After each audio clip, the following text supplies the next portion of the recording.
जय श्री हरि। पूज्य गुरुदेव के चरणों में प्रणाम। सभी नामनिष्ठ साधकों को जय जय श्री सीताराम। हम आप श्रवण कर रहे हैं भगवत प्राप्ति के साधन। पूज्य सेठ जी भगवान की प्राप्ति हेतु कर्म योग को प्रबल साधन बतलाते हैं। सेठ जी कहते हैं, सब कुछ भगवान का समझकर सिद्धि असिद्धि में समत्व भाव रखते हुए आसक्ति और फल की इच्छा का त्याग कर भगवत आज्ञा अनुसार केवल भगवान के ही लिए शास्त्र विहित कर्मों का आचरण करने से तथा श्रद्धा भक्ति पूर्वक मन वाणी और शरीर से सब प्रकार भगवान की शरण होकर नाम गुण और प्रभाव सहित उनके स्वरूप का निरंतर चिंतन करने से भगवान की प्राप्ति शीघ्र हो जाती है।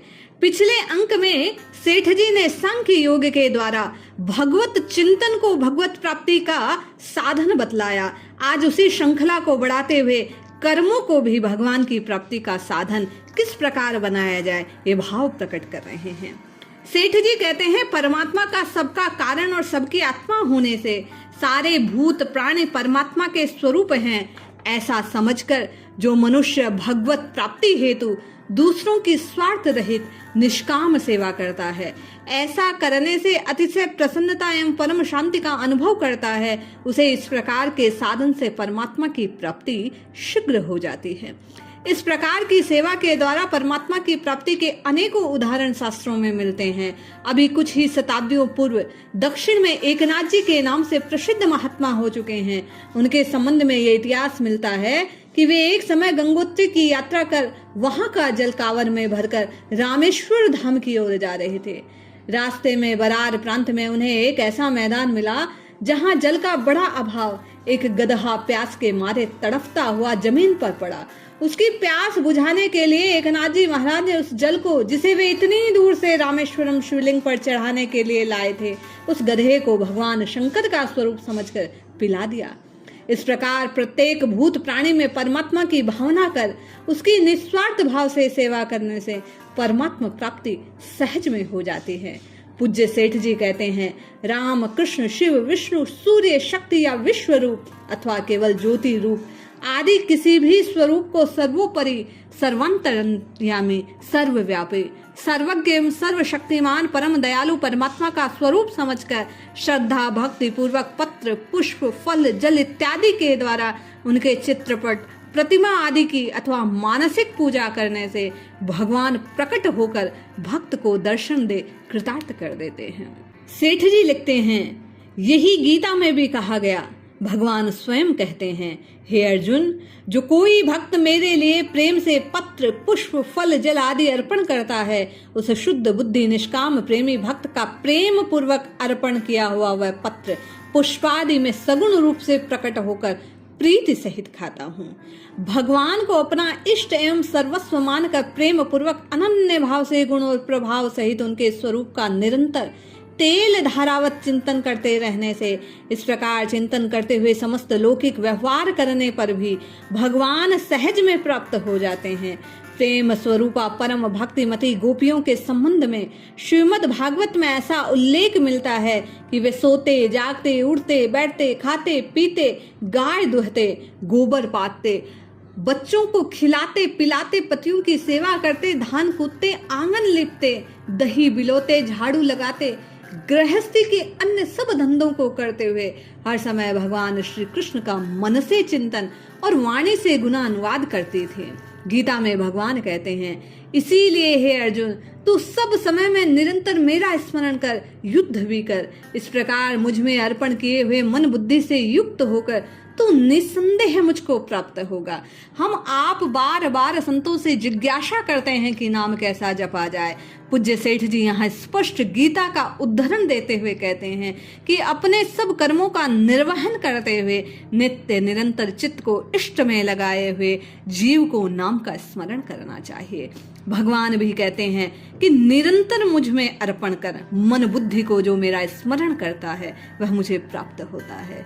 सेठ जी आगे लिखते हैं कि कठिन से कठिन विपत्ति आने पर, यहाँ तक कि मृत्यु उपस्थित होने पर भी उस विपत्ति अथवा मृत्यु को अपने प्रियतम भगवान का भेजा हुआ मंगलमय विधान रूप पुरस्कार समझ उसे प्रसन्नता पूर्वक सादर स्वीकार करने से, किंचित मात्र भी विचलित न होने से, उस विपत्ति अथवा मृत्यु के रूप में अपने इष्ट देव का दर्शन करते रहने से अतिशीघ्र भगवान की प्राप्ति होती है।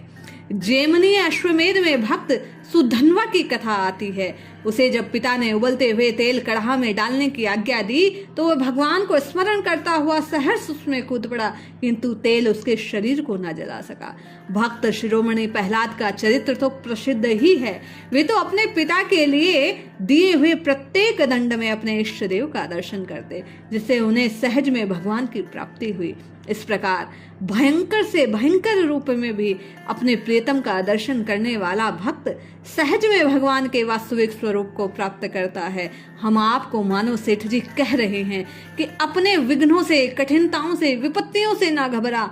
हम रात दिन राम राम कृष्ण कृष्ण हरि हरि भजे तो निश्चित राम जी की प्राप्ति होगी। कर्म योग के स्वरूप को और अधिक स्पष्ट करते हुए श्री सेठ जी कहते हैं, राम कृष्ण शिव विष्णु सूर्य शक्ति आदि किसी भी नाम को भगवान का नाम समझकर निष्काम प्रेम सहित केवल जप करने से भगवान की प्राप्ति है।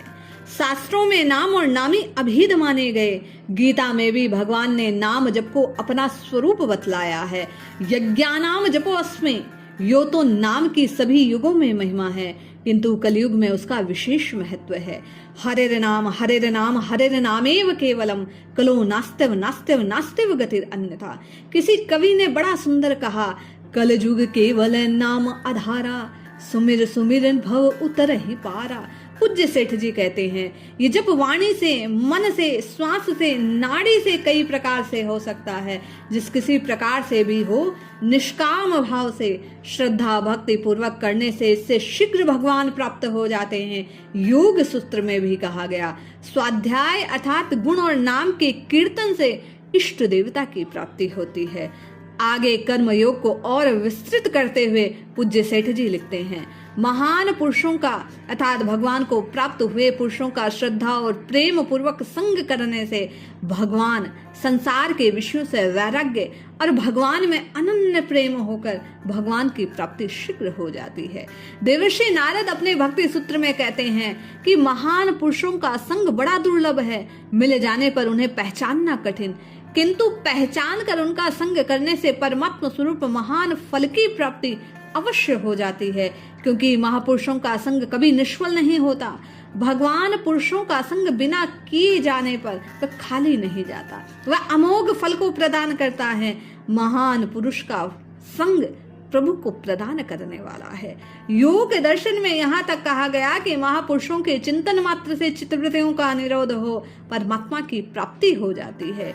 गीता में कहे अनुसार उपदेशों के यथाशक्ति पालन करने का उद्देश्य रखकर श्रद्धा भक्ति पूर्वक अर्थ और भाव सहित उनका अध्ययन करने से भगवान की प्राप्ति हो जाती है। भगवान स्वयं कहते हैं, हे अर्जुन, जो पुरुष इस धर्ममय हम दोनों के संवाद को, गीता शास्त्र को पढ़ेगा, उसके द्वारा मैं ज्ञान यज्ञ से पूजित हो जाऊंगा, ऐसा मेरा मत है।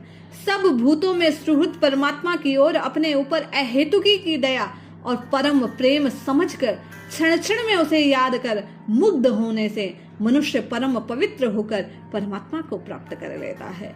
माता पिता आचार्य महात्मा पति स्वामी आदि अपने किसी भी अभिष्ट व्यक्ति में परमेश्वर बुद्धि करके श्रद्धा भक्ति पूर्वक उनकी सेवा अथवा ध्यान करने से भी चित्त की वृत्तियों का निरोध होकर परमात्मा की प्राप्ति होती है।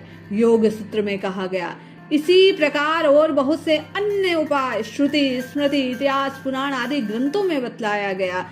कहा गया कि साधनों में जो मन को रुचिकर अनुकूल प्रतीत हो, उस किसी भी एक साधन का अभ्यास करने से परम गति रूप परमात्मा की प्राप्ति होती है। अब मन में जिज्ञासा उत्पन्न होती है कि यदि कोई जिसकी मृत्यु आज होने वाली है, क्या वह भी इस प्रकार का साधन कर परम कल्याण को प्राप्त हो सकता है? पूज्य सेठ जी कहते हैं, हाँ, यदि प्रेम भाव से भजन ध्यान तत्परता से किया जाए, मृत्यु के क्षण तक निरंतर किया जाए, तो ऐसा हो सकता है। भगवान का वचन है, जो पुरुष अंत काल में मुझको भी स्मरण करता हुआ शरीर का त्याग करता है, वह साक्षात मेरा स्वरूप हो मुझको प्राप्त होता है, इसमें कोई संशय नहीं।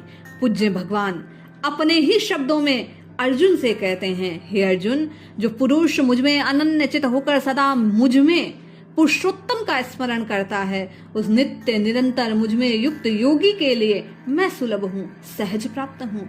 अंत में जो लोग नियमित रूप से साधन करना चाहते हैं, उनके लिए बड़ी सामान्य नियम और साधन जो अवश्य करने चाहिए, पूज्य सेठ जी संकेत करते हैं। प्रातः काल उठते ही सबसे पहले भगवान का स्मरण करना चाहिए, फिर शौच स्नान आदि से निवृत्त होकर यथा समय संध्या और गायत्री मंत्र का कम से कम 108 जप करें।